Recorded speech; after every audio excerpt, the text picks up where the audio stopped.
India முழுவதற்கான பட்ஜெட்டே 1 மணி நேரத்தில் முடிக்கப்பட்ட நிலையில் சுமார் 2 மணி நேரம் 20 நிமிடங்கள் தமிழகத்திற்கான பட்ஜெட்டை மூச்சு விடாமல் படித்து மக்களுக்கான காதுகுத்தும் விழாவை முடித்திருக்கிறார் தமிழக நிதித்துறை அமைச்சர் தங்கம் தென்னரசு. அவர் படித்த 2 மணி நேரத்தில் மக்களுக்கு தேவையான திட்டங்கள் ஏதாவது இரண்டாவது இருக்கிறதா என்றால் ஒன்று கூட இல்லை என்பதே உண்மை. தமிழில் ஆவேசமாகவும் கவர்ச்சி வார்த்தைகளை மட்டுமே பயன்படுத்தி தயாரிக்கப்பட்ட இந்த இடைக்கால பட்ஜெட் மீதான விவாதங்கள் ஒருபுறம் இருக்க, ஏற்கனவே அறிவித்த பட்ஜெட்டில் இருந்து திமுக அரசு தொடங்கிய பல திட்டங்கள் எந்த லட்சணத்தில் உள்ளது, எப்படியெல்லாம் மக்களின் வரிப்பணம் வீணடிக்கப்பட்டுள்ளது என்பதை குறித்து பார்க்கலாம். அரசு என்பது மக்களின் பணத்தை மக்களுக்காக செலவழிக்கும் ஒரு அமைப்பு. ஆனால் இங்கோ மக்களின் பணம் ஆட்சியாளர்களின் புகைப்படங்களுக்காகவும் விளம்பரங்களுக்காகவுமே அதிக அளவில் செலவழிக்கப்படுகிறது. அரசின் செயலற்ற திட்டங்கள் சமூகத்தின் சுமையாகி உள்ளன.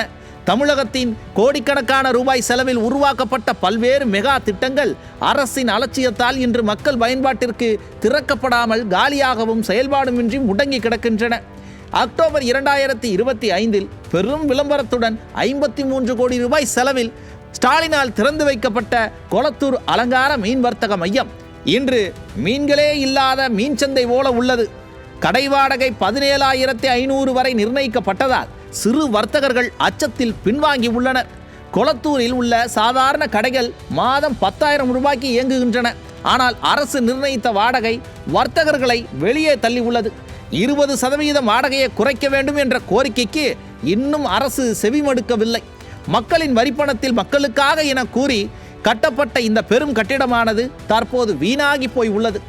நவம்பர் 2025 துணை முதலமைச்சர் உதயநிதி பெரும் விளம்பரத்துடன் திறந்து வைத்த 11,81,00,000 செலவில் புனரமைக்கப்பட்ட அம்பத்தூர் தொழிற்பேட்டை பேருந்து நிலையத்தில் உள்ள வணிக வளாகங்கள் பூட்டப்பட்டே உள்ளது.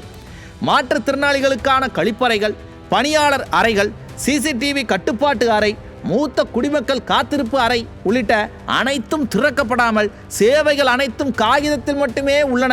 கட்டிடத்தை திறக்காமல் மக்களின் வசதிகளை பூட்டி வைப்பது என்பது அரசின் நிர்வாக சோம்பேறித்தனம் என்கிறார்கள் மக்கள் நல ஆர்வலர்கள்.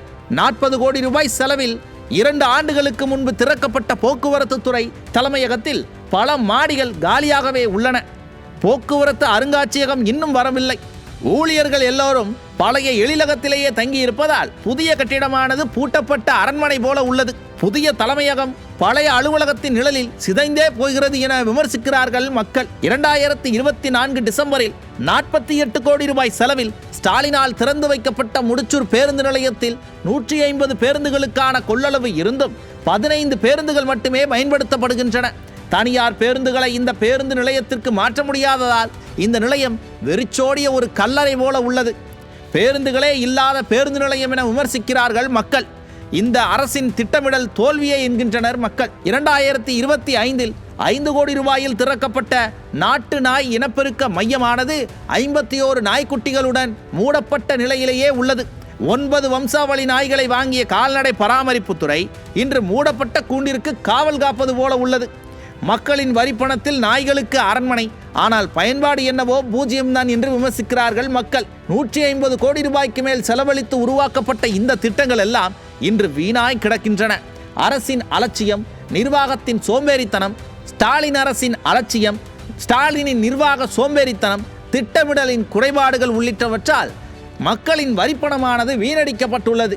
கட்டிடம் கட்டுவது எளிது, அதற்கு உயிர் ஊட்டுவது கடினம் என்ற தத்துவ உண்மை இங்கு வெளிப்படுகிறது. விளம்பரத்திற்காக மட்டுமே கட்டிடங்களை திறந்த இந்த அரசு அதை மக்கள் பயன்படுத்தும் வகையில் உயிரூட்ட தவறியது பெரும் தோல்வியை என்கிறார்கள் சமூக நல அக்கறையாளர்களும் மக்களும் அரசியல் விமர்சகர்களும். அரசின் இந்த அனைத்து அலட்சியத்திற்கும் வரும் தேர்தலில் மக்களே தக்க தண்டனை அளிப்பார்கள்.